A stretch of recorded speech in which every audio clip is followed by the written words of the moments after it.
Joia! Bem-vinda também, Liz e a Sara. Olha, dá oi pro pessoal, Liz. Não vai chorar, não. É pra dar oi pro pessoal. Que presença ilustre aqui na nossa live. Essas duas lindinhas, que bênção. Gente. A gente aproveitou aqui o início para mostrar as meninas. E muitos de vocês oram por a gente, né? Oraram por esse período de gravidez, de nascimento das meninas. Elas já completam um ano agora, sexta-feira. E a gente queria pelo menos mostrar um pouquinho delas aqui para vocês. E, de fato, vai ser difícil, não vai dar para ficar a live toda com a família toda aqui. Mas a gente queria pelo menos ter esse momento inicial com vocês, tá certo? Dá um beijo pro pessoal. Esse é a Sara.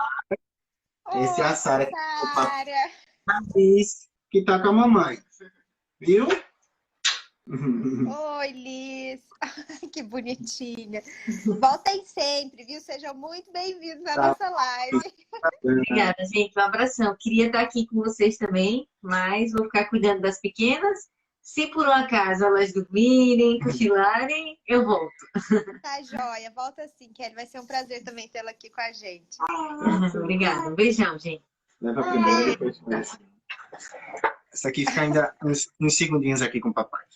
Ah, que coisa boa. Obrigada, viu, pastor Gabriel, por poder estar aqui com a gente, conversando um pouquinho com a gente, falando um pouco do ministério de vocês e do trabalho na Espanha. Muito obrigada. Não, uma alegria estar aqui. A gente agradece a oportunidade e é um privilégio poder compartilhar um pouquinho daquilo que o Senhor tem nos permitido viver por lá. Tá certo, que coisa boa. Vocês já apresentaram um pouquinho aí da família, da Sara, da Liz e da Kelly, mas conta um pouquinho mais da história de vocês, da história missionária de vocês, como Deus tem direcionado vocês até aqui um pouco nesse trabalho transcultural. Olha, gente, a gente cresceu dentro de uma igreja que tinha uma visão missionária muito forte, né? Então a gente cresceu sempre envolvido com conferências missionárias, com presença dos missionários nas nossas igrejas. Isso fez com que, a partir do momento que nós sentimos o desejo e a vocação pastoral, isso fosse crescendo no nosso coração. Então, na verdade, quando eu fui ao seminário, eu já fui ao seminário, tanto ao seminário quanto à universidade, pensando no campo missionário transcultural. Mas de uma maneira mais objetiva, depois do seminário, depois da universidade, 2011, janeiro de 2011, a gente se mudou para São Paulo. Eu sou de Recife, mas vivi a vida toda quase na Paraíba. Então eu saí de João Pessoa e fui para São Paulo para começar a caminhada de fazer o CFM, estudar, fazer esse período de treinamento missiológico. Acabou que eu fiquei um período a mais pastoreando uma igreja em São Paulo, que eu fui pastor da Isa também, nesse período, e acabou que eu fiz outros cursos também ali em São Paulo na área de teologia, e desde 2013 nós somos recebidos como família missionária da PMT, de tempo integral, e em 2014 nós fomos para o nosso primeiro campo missionário. Então eu vejo que a nossa vocação missionária foi algo muito natural, no sentido de que foi fruto do trabalho da igreja local e da necessidade e de conhecer essa realidade, e claro, Deus despertando isso no nosso coração, né? Uhum. E você até falou uma coisa interessante, né, de ter crescido numa igreja missionária e depois acabou servindo também como pastor de igreja local, né? Como que foi também para você trabalhar essa questão de missões na igreja local, né? Sendo pastor e agora como missionário, né? Como que você enxergou e como que foi para você também trabalhar também essa questão missionária na igreja? É uma realidade muito interessante, porque acaba que o pastor ele tem uma responsabilidade de motivar a visão missionária da igreja e manter essa visão missionária sempre acesa, vamos dizer assim, né? Eu tive o privilégio de pastorear uma igreja que tinha esse envolvimento missionário e ainda tem, com a graça do Senhor, uma igreja que tinha pessoas dentro dela que hoje servem como missionários, a Isa está aí como exemplo, e outros que se viram também já dentro da PMT e que estavam nesse contexto.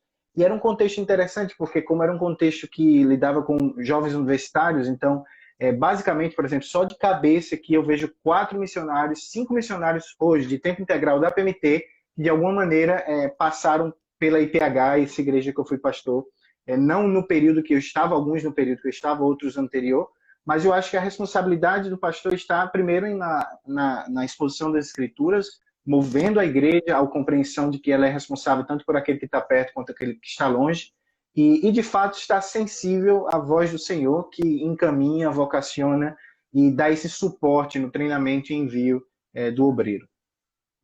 Sim, é muito interessante isso mesmo, né? A IPH é uma igreja missionária, né? Aprendi muito com você, né? Porque eu também cheguei em São Paulo quando você chegou em São Paulo, então foi um período de pastoreio muito interessante também, e aprender mais de missão nisso, eu acho que faz toda a diferença mesmo, né? Quando o púlpito é missionário, quando o pastor ele envolve a igreja, né? Então a igreja conhece os missionários além das cartas, né? Conhece além de agosto, né? Tem aquele envolvimento maior e é uma igreja que vive missões. Então, eu acho que é uma grande diferença mesmo, né? Um divisor de água quando o pastor ele trabalha missões na igreja, né? E de uma igreja que não tem um púlpito missionário.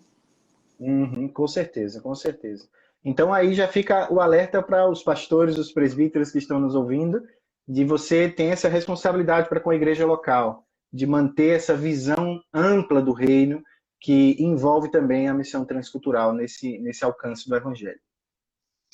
Pastor, a gente também tem falado bastante aqui sobre período de treinamento missionário, né, de capacitação para a chegada ao campo e também, às vezes, de mudança de plano, né, quando, às vezes, o missionário ele se programa ou ele quer algo e aí, a partir de um tempo depois, existe essa mudança de campo ou existe essas mudanças na caminhada missionária, né? Então, eu lembro também, quando a gente estava na IPH, de você sempre se programando para ir para a Espanha, mas antes você foi para a Romênia, né? Então, como que foi para você esse preparo missionário para chegar, se preparar, o desejo de Espanha, mas primeiro estar na Romênia para agora estar na Espanha? Como foi para você isso?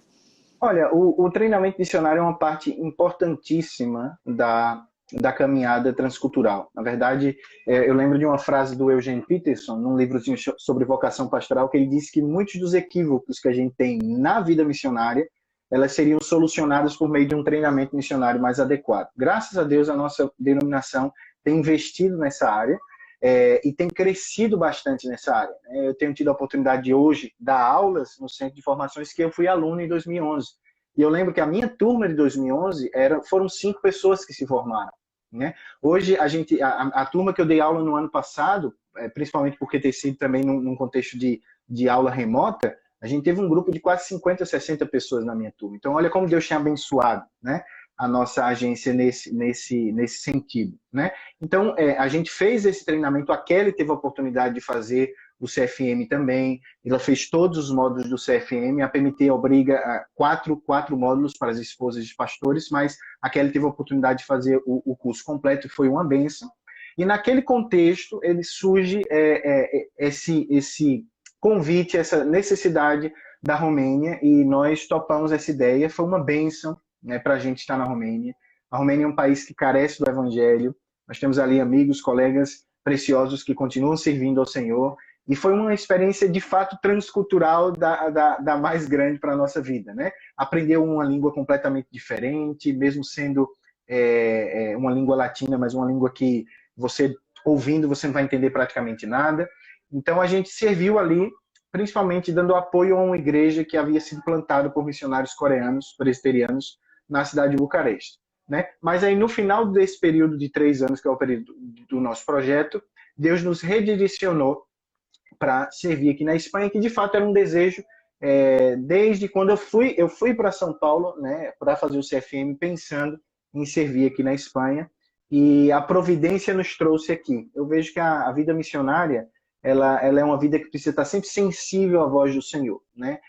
A vida missionária é uma vida que às vezes cabe em maletas, cabe em malas. Né?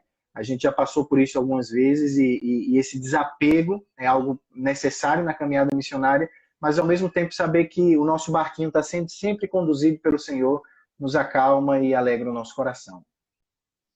E como que foi também para vocês então chegar na Espanha, né? Vocês já estão há quanto tempo na Espanha? Olha, nós já vamos completar em outubro desse ano 4 anos de Espanha, porque nós deveríamos ter vindo ao Brasil. Atualmente eu estou no Brasil naquele período de divulgação e renovação de contrato com a agência. A gente deveria ter vindo ano passado, mas por causa da pandemia não deu. Então, a gente chegou na Espanha, ficou um período inicial de aprendizado de língua e de cultura mais perto da região de Madrid, e logo depois do primeiro ano, no final de 2018, nós fomos para Dom Benito, onde temos servido ao Senhor desde então. E como que foi essa adaptação de vocês, essa chegada ao campo, a realidade, a cultura? Como vocês têm encarado esse desafio? Olha, na verdade que depois de ter passado pela experiência da Romênia, a chegada na Espanha, ela acabou que foi mais tranquila, né? Eu acho que os grandes choques culturais que a gente acabou tendo na Romênia. Tanto climático, por exemplo, a Espanha é um país que no inverno dá frio, né? A nossa cidade dá menos 5 graus, mas nada comparado com os menos 23 que a gente pegava lá na Romênia. Então, assim, aspectos culinários também diferentes. Uma coisa que me chama a atenção da Espanha em aspectos culturais é a questão da rotina do dia, completamente diferente da rotina brasileira. Eles vão almoçar às 2 horas da tarde, 3 horas da tarde, de 2 às 5, quase nada funciona. A vida começa a funcionar de novo 5h30, 6 horas da tarde, que é quando tudo está fechando no Brasil. Então, se adaptar a essa mentalidade diferente foi um desafio, e principalmente essa mentalidade religiosa, fechada ao Evangelho e que tanto carece dessa pregação do Evangelho ali na Espanha. E aproveitando, até conta pra gente um pouco dessa cultura, né? Como é a cultura europeia, como na Espanha, né? Como é o povo, a receptividade, né? Também essa questão religiosa. Uhum. Olha, a Espanha, como a Europa, de uma maneira geral, ela vive dentro de um contexto onde o pós-modernismo e o secularismo acabam que fazem parte da mentalidade geral, vamos dizer assim, da população, principalmente do pessoal mais jovem ou adulto jovem, né?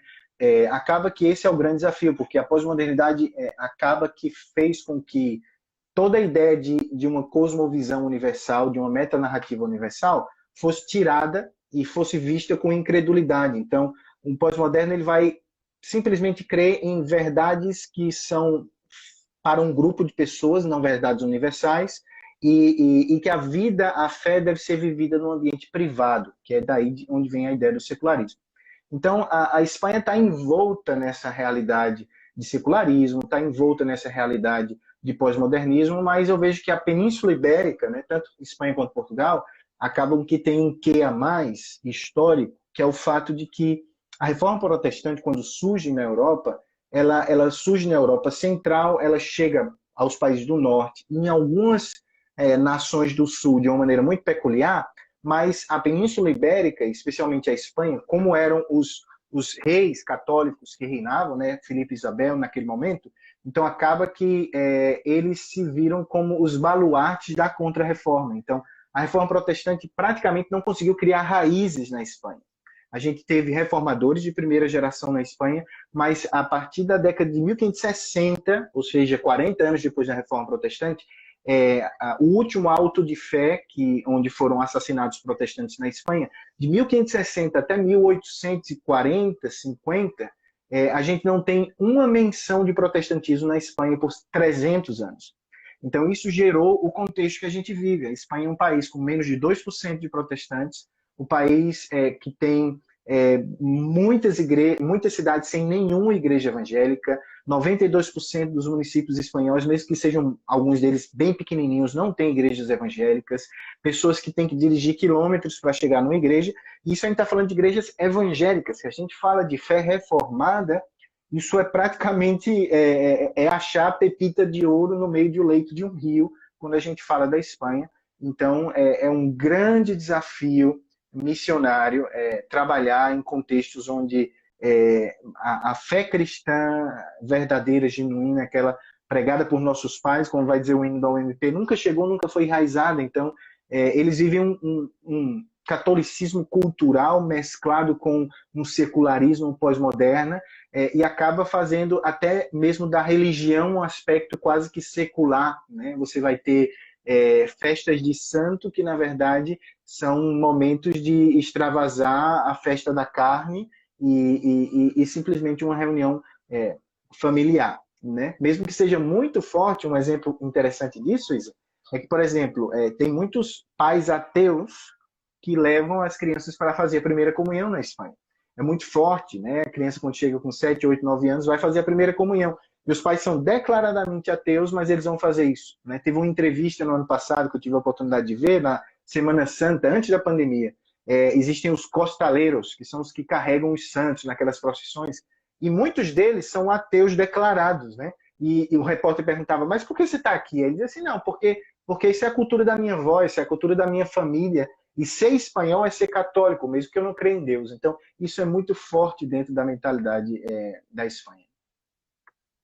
E como que tem sido para vocês, né, passar essa barreira, né, transpor essa barreira de ateísmo, mas também uma religião nominal, né, que não tem muita relação com a vida espiritual, né? Como que se monta um projeto missionário, né, para trabalhar dentro desse contexto, dentro dessa realidade?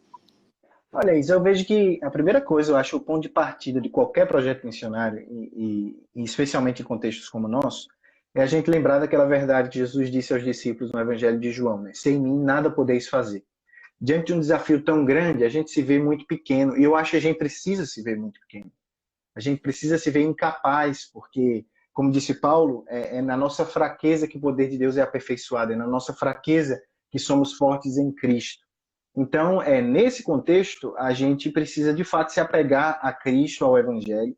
A gente precisa lembrar que, acima das estratégias missionárias, está o Evangelho, que é o tesouro pelo qual somos enviados, e é o poder de Deus para a transformação de todo aquele que nele crê. Então, eu vejo que o trabalho na Europa é um trabalho lento, é um trabalho que leva anos, mas é um trabalho que precisa estar extremamente enraizado no Evangelho, porque é só o Evangelho que consegue quebrar tanto uma cultura secularista pós-moderna, é só o Evangelho que consegue quebrar um falso evangelho, é só o Evangelho que consegue quebrar uma religiosidade.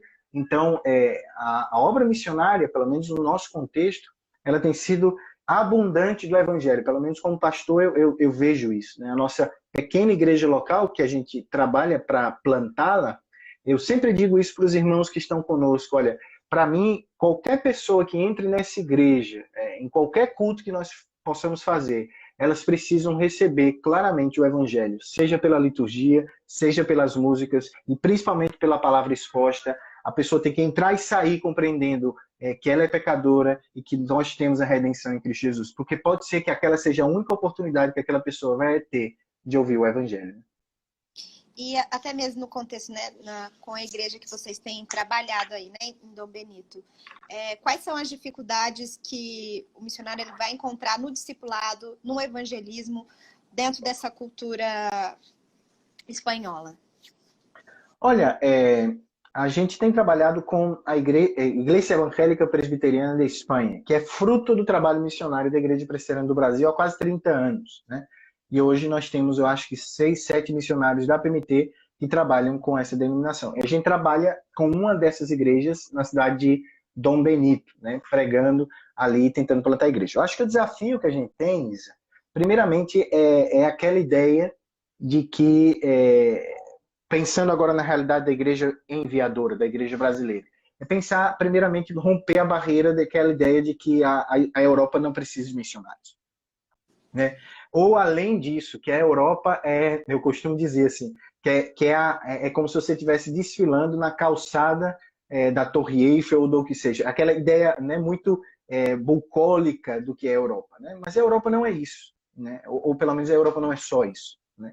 A Europa é um continente carente do Evangelho, carente de igrejas sérias, saudáveis, contextos onde pessoas nunca leram uma Bíblia na sua vida. Eu trabalho num contexto onde pessoas literalmente me disseram: eu nunca li uma Bíblia na minha vida, eu nunca abri uma Bíblia na minha vida. Pessoas de 30, 40 anos de idade nunca leram uma Bíblia na vida. Então, esse é o primeiro desafio, né? Fazer com que a igreja brasileira compreenda essa realidade. Mas pensando agora na realidade do campo, acho que um dos grandes desafios é que uma das características do pós-modernismo é a ideia de que eu posso ter as minhas verdades, você pode ter a sua verdade, e que podemos coexistir num ambiente saudável, desde que você não se meta na minha. Então, assim, um pós-moderno não vai ter a dificuldade com a afirmação que Jesus é o Salvador, mas a partir do momento que você dizer que Jesus é o único Salvador, aí ele vai ter problema. Então, o desafio que nós temos é levar a pessoa a compreender que verdade é verdade e que isso é universal. Então, esse exclusivismo da fé cristã, eu acho que talvez é o grande desafio que a gente tem ali. porque a Europa é muito plural, a Europa é muito diversa, a Europa gosta do diferente, do misturar as coisas. Então, quando o evangelho vem com algo claro, que sem Cristo a gente não tem esperança eterna, isso é muito chocante para o europeu. Então, infelizmente, muitas igrejas cedem nisso e não pregam mais o evangelho, e morrem, né? E viram pubs, e viram bar, e vira escola de dança, e vira teatro, templos históricos. Mas a igreja que persevera, né, mesmo em meio a dificuldades, ela continua sendo um baluarte de Cristo ali naquele contexto.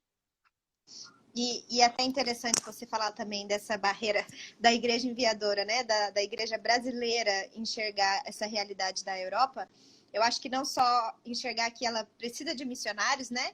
Mas também entender que o processo é totalmente diferente, né? É lento, são poucas pessoas, né? Você demora para formar líderes e ter líderes ali, uma liderança da igreja, né? No caso, um líder espanhol e tudo mais.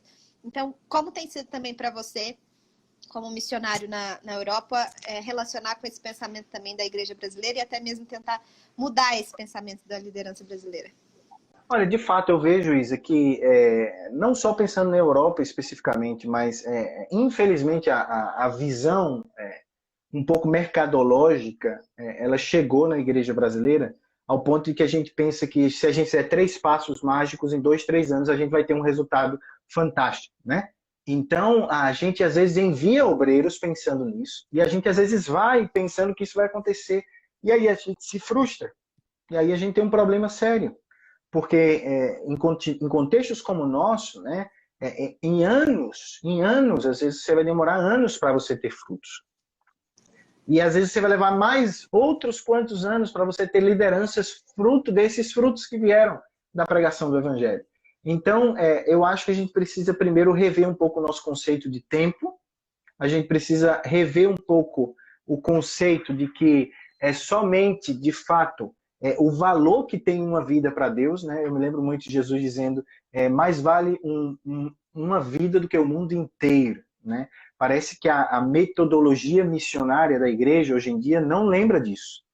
Então a gente às vezes quer coisas muito fast food, coisas muito rápidas, mas a gente esquece de que Deus tem o seu tempo. E aí eu me lembro muito do texto de Atos, quando no início do capítulo 1, os discípulos chegam para Jesus e dizem assim, Jesus tinha morrido, tinha ressuscitado, tinha comissionado a igreja, e os discípulos chegam, é agora a hora que o Senhor vai restituir o reino a Israel? Eles estão perguntando, é agora que vai fazer tudo ficar do jeito certo? E aí Jesus diz assim, olha, a vós não compete os tempos e as épocas, mas ide fazer discípulos em todas as nações. Então, assim, o ide-se Jerusalém, Samaria, até os confins da terra, é a resposta de Jesus dizendo assim, o tempo compete a mim, a vocês compete a missão. A mim compete quando as coisas vão acontecer, a vocês compete o evangelizar, o pregar, o discipular na dependência do Senhor. Sim, é verdade. E até mesmo para a gente conseguir entender um pouco dessa diferença, né, do trabalho numa igreja na Espanha, numa igreja aqui no Brasil, como é o relacionamento com o espanhol, como é esse discipulado, como é esse evangelismo, como tem sido isso para vocês aí, nesses anos já? Olha, a gente teve um privilégio enorme, né, de receber no último mês de dezembro 4 espanhóis e 4 maiores e 2 menores como membros da igreja. São famílias queridas que a gente vem acompanhando ao longo desses anos. E graças a Deus, Deus tem dado o privilégio. Olha, na nossa experiência, assim, o espanhol gosta muito de conversar, né? Antes de chegar as meninas, a gente tinha um grupo de estudo bíblico. Todas essas 2 famílias, na verdade, hoje são 3, moram noutra cidade, Mierradas, que é uma cidade que fica a 30 quilômetros de Dom Benito. E nós começávamos um estudo bíblico às 6 da tarde, normalmente à meia-noite eu estava saindo de lá para voltar para casa. A gente dava o estudo bíblico, tomava café, jantava e continuava falando da Bíblia e do Evangelho por 4, 5 horas. Né? Então, assim, é um pessoal sedento, é um pessoal sério, né? É um pessoal que o espanhol em si ele é desconfiado, mas a partir do momento que ele abraça mesmo, ele abraça firmemente, né, as verdades do Evangelho. Então, nós temos o desafio, de fato, de alcançar o nacional, nós temos o desafio de ter liderança local, né? Acho que esse é um dos grandes desafios, não só do trabalho de Dom Benito, mas do trabalho da IEP, que é a nossa denominação aqui na Espanha, né?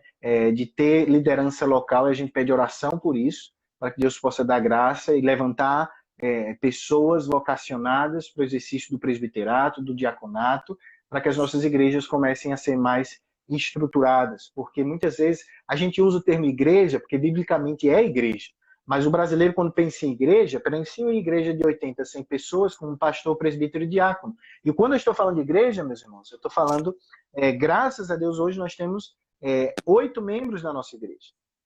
Né? Isso é bênção dos céus, da glória do Senhor, né? Mas lembrem de contextos de igrejas pequenas que muitas vezes sem o obreiro não existiriam, porque não conseguiriam pagar suas contas, não conseguiriam subsistir. Então, esse tipo de trabalho que a gente tem na Europa e que carece da sua ajuda, do seu apoio como igreja brasileira. E é até interessante você falar, né, de uma igreja Dom Benito, ela é uma das igrejas dos primeiros trabalhos missionários na Espanha, né? É um trabalho bem antigo. E com certeza a imagem que o brasileiro vai ter, né, de uma igreja antiga na Espanha com muitos membros, né? Mas na verdade é uma igreja pequena com 8 membros, como você citou. E como é? Pode falar. Até porque, na realidade, Dom Benito tem uma peculiaridade interessante, porque Dom Benito fica no interior da Espanha, né? na Espanha profunda. Então, do mesmo jeito que é o desafio, às vezes, do pastor que está me ouvindo aí do interior, o que acontece é que, em muitos momentos desses 20 e tantos anos de história em Dom Benito, tiveram famílias que saíram, né? A igreja já teve momentos com mais pessoas, com menos pessoas, mas o que acontece é esse fluxo de pessoas, né, que acaba fazendo com que o trabalho não consiga ter essa firmeza, vamos dizer assim, e essa estabilidade que a gente tanto quer, né? Mas isso também é uma peculiaridade que ocorre especificamente na realidade de Dom Benito. E também é uma realidade geral, né, de igrejas na Europa, de ser membros de igrejas pequenas, né? Exatamente, exatamente. E como é para o missionário também trabalhar com essa expectativa, né? De trabalhar por anos numa igreja, né? Porque querendo, por mais que a gente não trabalhe por resultados, a gente também trabalha esperando o resultado, né? Mesmo a gente sabendo que é Deus quem faz, a gente acaba esperando o resultado, né? Esperando a conversão, esperando o envolvimento. Então, como é para o missionário trabalhar nesse contexto de Europa, que os resultados vêm a longo prazo e às vezes não é nem você que vai colher esses frutos. Exatamente. Eu vejo, Isa, que o desafio que a gente tem é, primeiramente, como missionário, ancorar nosso coração de que o que Deus espera de nós é a fidelidade, não os resultados. Então, o que Deus espera que nós sejamos ali é fiel à palavra e ao Senhor em todo o nosso ministério, no uso do tempo, no uso do recurso, em como nós nos envolvemos com a comunidade. É isso que o Senhor espera. Mas a gente precisa temperar essa verdade bíblica com o anelo e o desejo que nós temos de que mais pessoas se acheguem a Cristo, que as igrejas sejam estruturadas, que igrejas sejam plantadas, que novas igrejas sejam plantadas. Então eu vejo que o missionário ele tem que trabalhar nessas duas esferas, né? A gente deve, de alguma maneira, guardar o coração de viver o ministério pragmaticamente e abrir mão do evangelho para simplesmente ter uma igreja inchada, mas não saudável, mas ao mesmo tempo não se ancorar, né? Não se encostar numa pseudo-fidelidade e perder o zelo e o desejo ardente de que Deus faça as coisas, né? Então, eu acho que esse é o desafio que a gente deve caminhar nesse contexto de Europa. Mas, de fato, eu animo os irmãos a servirem aqui, sem a perspectiva do glamour, sem a perspectiva da coisa grandiosa. Eu sempre dou esse exemplo. Eu vivo num contexto onde irmãos trazem para mim, depois do culto, abobrinha, laranja e limão da horta. E aí você ouve isso, você fala, Europa? É Europa, é Europa. Então, assim, desmistificar algumas ideias e estar aqui por vocação do Senhor, por amor ao Senhor, por amor ao Evangelho, por amor ao povo onde você está servindo, mas sabendo que muitas vezes vai ter o choro, vai ter a lágrima, vai ter o cansaço, mas que, como diz Isaías, né, que Deus dá força àquele que não tem mais vigor. Eu acho que isso é uma realidade na vida missionária. Deus animando a pregar e a continuar. E nós temos aqui na Espanha colegas amados que servem aqui há quase 20 anos e que continuam perseverando, que continuam lutando e que continuam contando com vocês para continuar perseverando e lutando por aqui.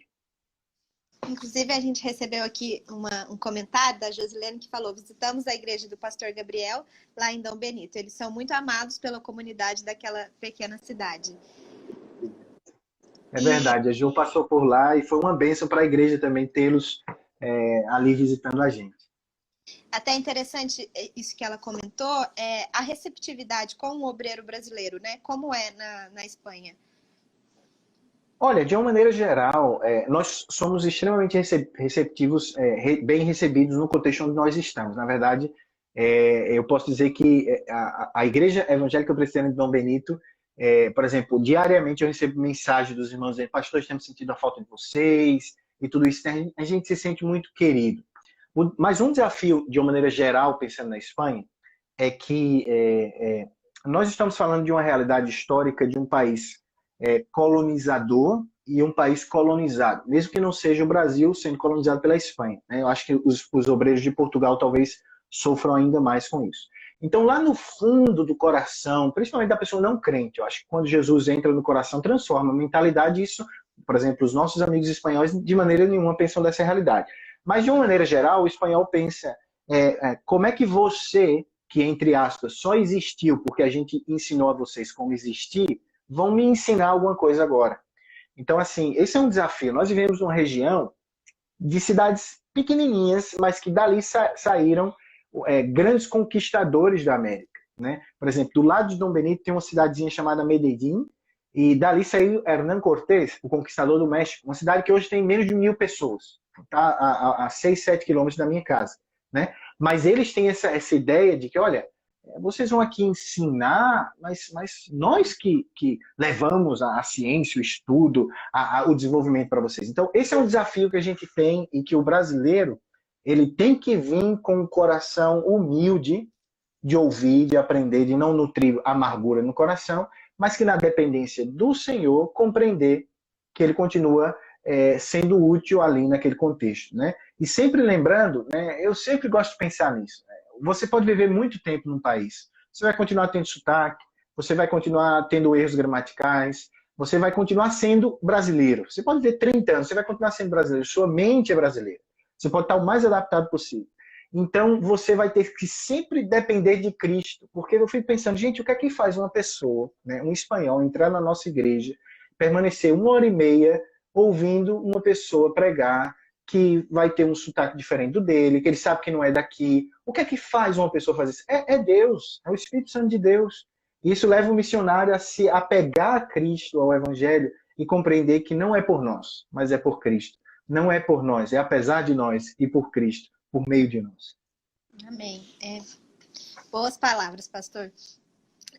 Uma outra coisa também que a gente sempre tenta abordar aqui, né, tanto na questão do preparo, né, mas quanto da realidade que você vai encontrar no país, qual seria o perfil do missionário, né, para trabalhar aí na Espanha? O que ele precisa, a forma que ele precisa se preparar, o que ele precisa se atentar para ser um missionário aí na Espanha? Olha, eu acho que a primeira coisa é que seja uma pessoa que ame a Cristo, o Evangelho, uma pessoa fiel ao Senhor, uma pessoa que venha ao campo missionário não pensando no glamour, sem pensar que vai solucionar o problema da humanidade, ou pelo menos do país que ele está, mas pessoas com humildade, pessoas que sejam ensináveis, pessoas dispostas a aprender, pessoas que compreendam sim que o treinamento missionário é importante e que o treinamento missionário não acaba aí quando você vem para o campo, mas na verdade é uma realidade da vida toda do missionário, né? Eu fico feliz quando eu vejo colegas, e conheço alguns, que continuam tendo capacitações, fazendo novos cursos, pensando em melhores estratégias e de como se preparar melhor, porque a vida missionária é uma vida de preparo, né? Então tem que ser uma pessoa disponível para se preparar, pessoas que compreendem que a coisa não vai ser rápida, pessoas dispostas a investir um tempo da sua vida, né, para aquilo, para dedicar aquilo. E eu vejo que, na realidade, pelo menos da Espanha, pessoas que amem a igreja local. Porque os grandes desafios que nós temos aqui são desafios de plantação de igreja, de apoio a igrejas locais, de capacitação de líderes de igreja local. Então, assim, tem que ser pessoas que sejam apaixonadas pela igreja local. Porque é debaixo do guarda-chuva da igreja local onde Mateus 28 é cumprido. É debaixo do guarda-chuva onde são batizados, onde são discipulados, onde lhes é ensinado a guardar todas as coisas. E é de dentro da igreja local que são enviados também para a glória do Senhor a alcançar outras pessoas. E você diria também, então, que todas as áreas de atuação da igreja local serviria um projeto aí na Espanha? Claro, nós temos até falado, enquanto denominação, alguns desafios que nós temos. Nós temos, primeiro, desafios de plantação de igreja, eu acho que esse é o grande desafio, né? Desafios de chegar a regiões onde não temos trabalhos. Os nossos trabalhos estão concentrados, né, alguns trabalhos na região de Andalucia, só o nosso trabalho em Extremadura, alguns trabalhos na região central do país e agora iniciamos há uns 2 anos um trabalho em Barcelona também com uma família missionária da PMT. Então, isso é o que a gente tem na Espanha hoje. Então, plantação de igreja. Mas, se temos irmãos que estão, às vezes, têm uma vocação para trabalhar com jovem, uma vocação para trabalhar com crianças, a gente até pensou como denominação, às vezes, receber pessoas nesse sentido que vão dar apoio a todas as igrejas locais. Ou seja, às vezes um trabalho mais itinerante, mas que às vezes iam trabalhar com capacitação de professores de escola dominical, ou motivando jovens, que são muito pouquinhos nas nossas igrejas, mobilizando, criando. Então, assim, eu creio que trabalhos que têm a ver com a igreja local, mesmo que talvez não seja a grande necessidade, que é a plantação de igreja, mas é algo extremamente útil pensando nesse amadurecimento da nossa denominação, que por mais que tenha 30 anos, ela continua saindo talvez da infância para entrar na adolescência e carece de muita ajuda nesse sentido. Você falou a respeito, né, de jovens na igreja. A igreja na Espanha também é uma igreja mais velha, também com membros mais idosos? E o que você colocaria que seria o motivo desse também envelhecimento da igreja? Olha, no nosso caso, é interessante. Vocês receberam o Fábio, acho que faz uns 3 semanas, mais ou menos. O Fabinho, o Paulo, o Marcos, o Juarez trabalham num contexto da Unipref. Eu tive a oportunidade de estar lá com eles, de trabalhar em acampamento lá com eles. De fato, uma igreja bastante idosa, né? A realidade da IEP, da igreja na Espanha, não é tanto assim, né? É uma igreja mais idosa, mas, por exemplo, na nossa realidade de hoje, na nossa igreja, nós temos adultos jovens, isso é uma bênção. Nós temos famílias de 40 anos, com filhos pequenos, filhos até 10 anos, mas, de fato, temos também, por exemplo, a grande pessoa que me ajuda ali é, de fato, um senhor de 66 anos, o Andrés, que me apoia, né? Uma pessoa mais madura na fé, uma pessoa que já tem muito mais caminhada na fé. Então, eu vejo que, qual é a diferença, talvez, dos dois contextos, mesmo sendo a Europa? É que o contexto da França, por exemplo, é um contexto que teve um protestantismo histórico, que envelheceu, cedeu ao liberalismo em alguns contextos, e então ficou lá o meu avô, meu bisavô, que era crente, mas perdeu esse elo de geração, né? O contexto da Espanha, muitas vezes, não é assim, porque a igreja histórica protestante é muito pequena. Existe o mesmo processo que aconteceu na França, né? Cedeu ao liberalismo, abandonou a fé em esse contexto, mas ela já era muito pequena. Então, assim, encontrar protestantes históricos na Espanha é algo muito raro. Nós temos um caso específico em Dom Benito, que é a Benita, que é uma senhora de 93 anos, que é membro da nossa igreja, já da época do reverendo Disseu. O reverendo Disseu acompanha, ela é apaixonada pelo Disseu e pela Tisa. Então, a Benita, ela é provavelmente a última crente de toda uma cidade, que é a cidade de Santa Amália, e era uma cidade que chegou há 100 anos atrás a ter uma igreja de 300 membros e uma escola. Então, assim, mas isso é raro, por quê? Porque essa igreja antiga não era grande e ela não tem tanta presença mais. Então, acaba que o pessoal que chega é fruto da evangelização mais atual. Então, acaba que chegam pessoas mais jovens, adultas, pelo menos, né? Jovens na nossa igreja. A gente vai ter adolescentes e pré-adolescentes, né? Filhos de alguns desses adultos jovens, 9, 10 anos, 13 anos, mas jovem em si é uma lacuna, pelo menos na realidade de Dom Benito, que a gente tenta e tem esse desafio para alcançar. Uhum. E dentro das atividades da igreja e até mesmo do projeto seu e da Kelly, né? Quais são as atividades que vocês têm realizado, né? Quais as frentes de trabalho do projeto de vocês? Olha, a gente, chegando em Dom Benito, a gente teve que organizar algumas áreas, então assim, a gente sempre brinca, tem a fase pré-pandêmica e a fase pós-pandêmica, né? Na fase pré-pandemia, que era quando estava mais normal a coisa, né, nós temos primeiro os nossos cultos públicos. A gente trabalha com séries de exposições bíblicas. Eu já tive a oportunidade de expor todo o livro de Filipenses, todo o livro de Abacuque, todo o livro de Ageu, todo o livro de Ruth, algumas partes de Lucas, e faz 1 ano e meio, mais ou menos, que eu estou expondo João nos nossos cultos. Já estou em João capítulo 15. Né? Além do culto de domingo, nós temos, na fase pré-pandêmica, trabalho com as crianças, que também acontecia no domingo. A gente tinha um grupo de 6, 7 crianças, né? Que a Kelly levava esse trabalho com as crianças. A gente tinha um grupo de estudo bíblico de meio de semana em Dom Benito, para alcançar as famílias de Dom Benito. E nós tínhamos um grupo de estudo bíblico no fim de semana em Miajadas, que é essa outra cidade, onde a gente atendia as famílias que moravam nessa outra cidade. Então a gente trabalhava basicamente em 2 frentes. É até um desafio que eu deixo de oração aí para vocês. A gente tem 3 famílias da igreja que são de Miajadas. E eu tenho um sonho de, talvez, no futuro, plantar uma igreja ali em Miajadas, né? Que está a 30 quilômetros de Dom Benito, já como fruto do trabalho de Dom Benito, uma nova frente de trabalho, uma nova cidade, uma cidade que não tem uma igreja saudável, não tem uma igreja séria. Então, é um trabalho novo, um desafio novo. Quem sabe Deus nos dá a graça de plantar essa nova igreja ali.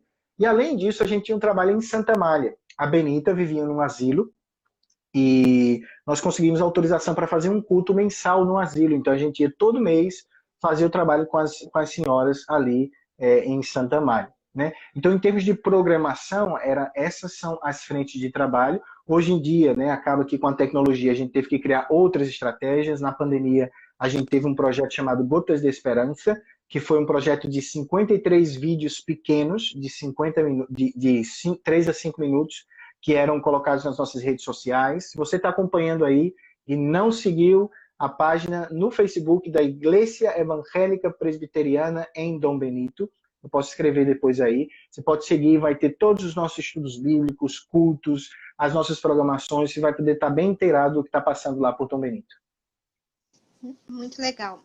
E essa realidade até que você comentou, né, de pastorear igrejas, cidades próximas, né? E aí, por conta de não existir igrejas e não existir líder, é uma realidade comum aí na Espanha e entre os outros pastores da IEP também? A gente tem, por exemplo, alguns contextos que, por exemplo, o contexto do nosso amigo, do reverendo Walter e da Sueli, que pessoas praticamente não vivem mais na cidade onde a igreja está sendo plantada. Né? Por questões de trabalho, foram para uma cidade de 30 quilômetros para cá. Então, assim, é um grande desafio para a gente, como pastor, pastorear um grupo que está disperso, às vezes, em uma região de entre um e outro 70 quilômetros, um para um lado e um para o outro. Né? Então, esse é um desafio, por quê? Por causa da carência de igrejas. Né? Por que uma pessoa sai de uma cidade a 30 e 35 quilômetros e vem para outra? Porque lá não tem igrejas. Ou, pelo menos, não tem igrejas sadias. Então, assim, isso mostra um pouco do desafio da evangelização no continente onde não se tem igrejas. A gente está acostumado aqui no Brasil, gente, a ter igrejas numa mesma rua, né? Às vezes a gente vai numa cidade, por exemplo, cidades pequenas, né? Cidades, por exemplo, da região nossa presbiteriana de Minas Gerais, cidades de não sei, 100 mil habitantes, que vão ter 15, 20 igrejas presbiterianas, só presbiterianas, né? E só para vocês terem ideia, na minha macro-região, que se chama Extremadura, tem mais ou menos 1.200.000 pessoas e igrejas oficiais, ou seja, igrejas registradas perante o Ministério da Justiça espanhol, somos 67 lugares para uma região de 1.200.000 pessoas, 2 estados, vamos dizer assim, da federação. E nesse contexto todo a gente tem uma igreja presbiteriana. Então, assim, é um grande desafio e a gente acaba tendo que se mover para tentar abarcar e pastorear esse pessoal. A gente tem percebido aqui nas nossas lives, né, com os nossos missionários da Europa, o quanto hoje talvez a Europa pode ser considerada um dos maiores desafios da obra missionária, né? De necessidade mesmo de mais missionários e por essa falta extrema de igrejas, né? Uhum.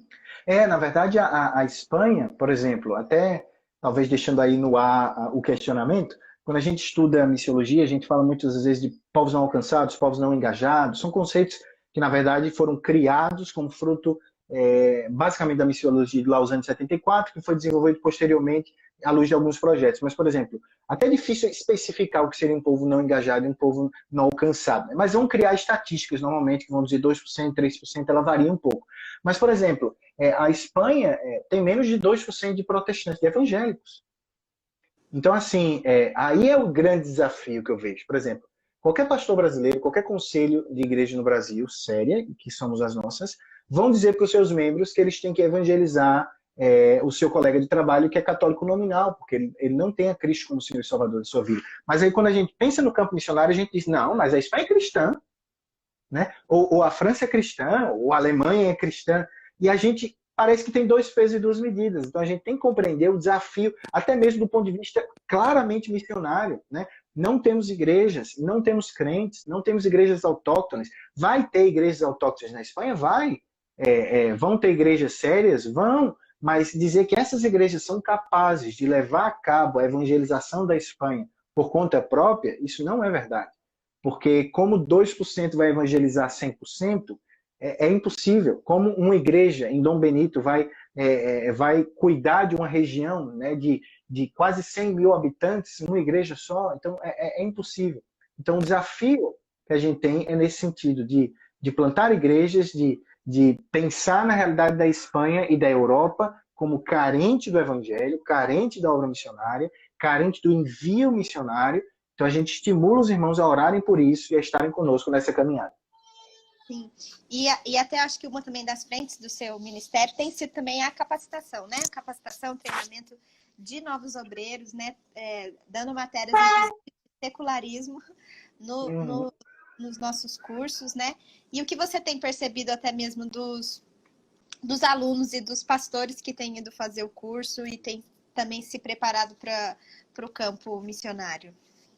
Olha, é interessante estar subindo aqui a galera escrevendo, que alguns foram alunos meus que estão subindo aqui, que eu já vi passar, já escreveram, já falaram alguma coisa.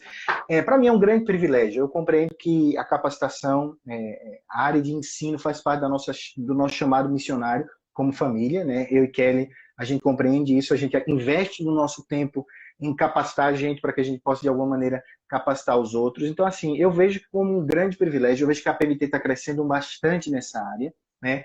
A gente dá o parabéns aí ao pessoal da coordenação do CFM, que está se envolvendo nisso, a nossa Assembleia, a diretoria. Então, assim, é um privilégio e é um grande desafio, porque o desafio da formação missionária, missiológica, é que às vezes a gente pega pessoas com backgrounds diferentes, pessoas com, às vezes, até níveis de formação diferente que chegam no CFM. Então, a gente acaba que tem que nivelar a coisa, mas a gente tem tido pessoas muito capacitadas, pessoas muito desejosas de aprender, né, mais, e a gente tem tido o privilégio no CFM, eu sou um dos professores da matéria de missiologia fundamental, onde a gente trabalha basicamente como a missiologia ela está fundamentada em 3 aspectos: um prioritário, que é a escritura, primário; o segundo, que seria as nossas confissões de fé; e o terceiro é como a prática acaba que ela alimenta todo esse processo. A gente passa uma semana estudando essas 3 fontes da missiologia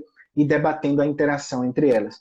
Deus tem dado também o privilégio da gente ser professor do curso de EAD do Andrew Jumper na área de missiologia. E ali sim eu dou um módulo só sobre pós-modernismo. Vai ser em agosto. Eu não sei como funciona, se dá para fazer só esse módulo, eu creio que sim. Em agosto eu vou estar dando o módulo à distância, né? Tem videoaulas gravadas, textos, só sobre evangelização no mundo pós-moderno, né? O que é o movimento pós-moderno, como a gente compreende isso, quais são os desafios que isso traz para a fé cristã, para a evangelização. Então, eu animo os irmãos a compreenderem isso. Eu lembro da introdução desse curso, que eu digo assim, olha, muitas vezes a gente olha para a obra missionária pensando no exótico, né? Quanto mais exótico, mais missionário é. Pelo menos eu fui ensinado assim, de alguma maneira, na minha infância, né? Quanto mais exótico, mais missionário é. E muitas vezes a gente não compreende o quão complexo é o nosso contexto. Às vezes, é um contexto europeu, que a gente vai olhar assim e falar, não, mas isso é quase igual ao Brasil, em termos de arquitetura, mas assim, é uma complexidade para que a gente possa alcançar, né? Então, assim, eu animo as pessoas a estudarem com profundidade os desafios missionários frutos do contexto pós-moderno, do contexto secularista, olhar para a Europa, olhar para a Espanha como carente do Evangelho, e Deus querendo te enviar também a servir nesses contextos tão carentes do Evangelho. E é interessante essa capacitação, não só para quem vai servir em contexto transcultural, né, pastor? Mas também para o pastor de igreja que quer aprender mais sobre a visão missionária para poder implementar, né? O membro de igreja que quer formar um conselho missionário, que quer que a igreja seja mais ativa, porque às vezes tem duas coisas, né? Às vezes o pastor não é, mas a igreja é, então ele quer trabalhar para a sua igreja ter mais visão missionária, ou às vezes o pastor ele quer se capacitar mais para tornar a igreja dele mais missionária. Então são oportunidades de aprendizado para toda a igreja, né? Com certeza. Uma coisa que acontece interessante no módulo que eu dou no CFM, quando a gente vai trabalhar o aspecto das confissões de fé reformadas e a missiologia das confissões de fé, muitas vezes os pastores ficam animados, porque assim, muitas vezes nós somos ensinados que a nossa tradição reformada pouco contribuiu para a compreensão da missiologia, mas isso é um equívoco incrível, né? Uma parte do curso a gente pega os 3 símbolos de unidade, a Confissão de Heidelberg, a Confissão Belga e os cânones de Dort. A gente pega a Confissão de Fé de Westminster e trabalha a missiologia desses documentos. Como esses documentos nos animam a nos envolver na obra missionária. Né? E uma das conclusões que a gente chega depois desse período é que ser reformado é ser missionário. Se a gente é fiel à nossa grande herança reformada, o nosso coração vai arder para a obra missionária. Porque quando eu leio a Confissão de Fé de Westminster dizendo que a igreja, é muito interessante quando ela define igreja visível, ela vai dizer que a igreja visível não pertence mais a um país, mas ela é composta de pessoas de distintas nações. Olha como a nossa Confissão de Fé está animando a gente à obra missionária. O Cânon de Dort chega a afirmar claramente sobre envios de obreiros para pregar o evangelho a outras culturas. Então, assim, é um grande desafio. Eu animo vocês a participarem, o módulo que você puder fazer, do CFM, de instituições sérias, por exemplo, do curso do Jump, do que seja, para conhecer mais, mesmo se você não quer ir, ou você não foi chamado para ir, mas ser capacitado vai te ajudar a melhor servir na tua igreja local e motivar pessoas a se envolverem também nisso. Que bênção. Essa live tá ótima para a gente trabalhar o conceito de missão aqui para todo mundo, não só da Espanha, mas também aqui para a igreja. A gente poderia ficar escutando aqui por hora também, ser animado, né, a respeito da obra missionária. Mas infelizmente, a gente tem um tempo curto aqui na nossa live, mas uma coisa que a gente sempre prioriza aqui também, pastor, é a oração pelos nossos missionários, né? A nossa live aqui, o nosso objetivo é de conhecer a nossa família missionária, né? Conhecer quem eles são, conhecer o seu trabalho, mas também os seus pedidos de oração, né? Pelo que eles passam. Então, a gente também reserva esse momento para poder orar por vocês. Então, se você e a Kelly puderem compartilhar alguns pedidos de oração, para quem está ouvindo aqui, quem vai ouvir depois, puder orar por vocês. Gente, primeiramente estejam orando por esse período nosso aqui no Brasil. A gente tem mais 2 meses, menos de 2 meses no Brasil. E por proteção, por saúde, né? Nesse contexto de pandemia, a gente teve que mudar um pouco as nossas visitas às igrejas, mas eu ainda vou viajar algumas vezes, né? Então, por proteção em voos, que tudo possa sair tranquilo. Dou graças a Deus pela sensibilidade de algumas igrejas parceiras nossas que compreenderam que seria impossível chegar até elas nesse contexto e buscamos outras alternativas, né, para estar com eles também. Então, orar por esse período, orar pelos irmãos que ficaram em Dom Benito, né? Eles estão levando os cultos, né? Eles estão fazendo a liturgia, tem um irmão que está pregando. A gente tem, graças a Deus, 3 pastores amigos da IEP, missionários da PMT, que vão lá também uma vez por mês servir a Santa Ceia, pregar, estar com eles. Então, pelo nosso trabalho ali, que Deus anime e persevere os irmãos unidos no aprendizado da palavra. A gente pede oração também pelos desafios que nós temos nessas 2 cidades, Dom Benito e Miajadas, para que Deus possa nos dar estratégias para alcançar, solidificar os trabalhos. Quem sabe Deus abrir a porta para a gente realmente iniciar um trabalho em Miajadas. Eu tenho esse desejo, às vezes alugar um local lá e começar um trabalho lá, que Deus nos dê condição para isso.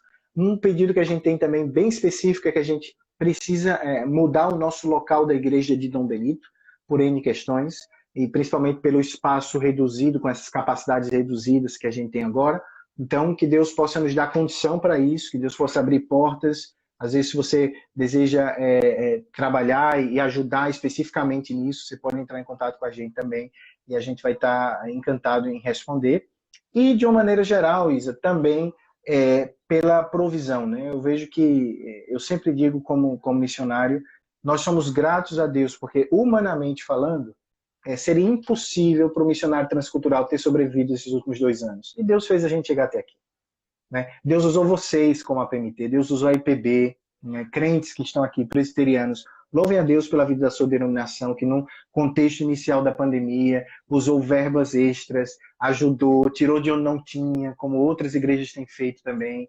Então, assim, a gente louva a Deus pelo cuidado da Igreja Cristiana do Brasil, pelo cuidado da PMT para conosco, mas, de fato, um dos desafios que nós temos como família está ligado a isso. Né? A família cresceu, saiu de 2 para 4, o euro cresceu bastante nesses últimos tempos, vocês sabem. Então, nós temos tentado entrar em contato com algumas igrejas também novas, que possam ser parceiras do nosso projeto, e irmãos que desejem também fazer isso, podem entrar em contato e a gente vai ter uma alegria em tê-lo conosco. Né? Eu vejo assim que a parceria missionária não é só receber, é dar e receber, né? É orar mutuamente, é caminhar mutuamente. A gente louva a Deus por pessoas, né, de contextos tão distantes do Brasil, pessoas que nunca nos conheceram, né, que oram por nós, que caminham por nós, conosco. Então a gente louva a Deus pela vida de vocês e a gente louva a Deus por cada oração. A Bíblia diz que a oração do justo pode muito em seu efeito e nós só estamos no campo por causa que joelhos têm se dobrado no Brasil em favor dos missionários da PMT. Amém. Muito obrigada, viu, pastor, pelo seu tempo, pelo da Kelly, das meninas, em estar aqui com a gente. Foi uma live muito boa, tenho certeza que também abençoou as pessoas que estavam ouvindo e quem vai ouvir depois. E você que está aqui assistindo junto com a gente, que quer conhecer mais o pastor Gabriel, a Kelly, a Sara e a Liz, e conhecer mais o trabalho que eles têm desenvolvido na Espanha, ser parceiro deles, a gente vai deixar salvo nas nossas redes sociais o contato deles, o contato da igreja, do projeto que eles têm realizado lá em Dom Benito, aqui nas redes sociais, junto com os pedidos de oração. Então, se envolva, conheça mais, seja um parceiro da obra missionária lá na Espanha. A gente viu o quão desafiador é esse projeto e o quão precisa-se de mais missionário. Então, talvez Deus esteja te chamando também através dessa live e de outras que a gente tem tido para o desafio da Europa. Então, conte com os nossos missionários e contacte eles também para conhecer mais desse desafio. Muito obrigada, viu, pastor, pelo seu tempo e por tudo que você nos ensinou aqui também sobre a obra missionária e sobre a realidade da Espanha. Amém, Isa. Obrigadão a você pelo convite, por estar aqui. Uma alegria, né, ver também como Deus tem abençoado sua vida, você tem crescido tanto no Senhor. Para mim foi um privilégio ser um pontinho de areia nisso tudo. Deus abençoe a nossa equipe de base da PMT, dê graça, dê força a vocês. Apoiem, meus irmãos, esses irmãos valorosos que estão aí também, nos ajudando a nos manter aqui no campo missionário, tá certo? Deus abençoe a cada pessoa que está aí conectada, que Deus dê graça a vocês, sejam vocês também agentes da graça do Senhor no seu bairro, com seus vizinhos, no seu trabalho, compartilhe Cristo, porque Cristo de fato é a única solução para o caos que o homem se encontra. Que Deus te abençoe e nós, como família missionária, somos gratos a Deus pela tua vida. Um abração.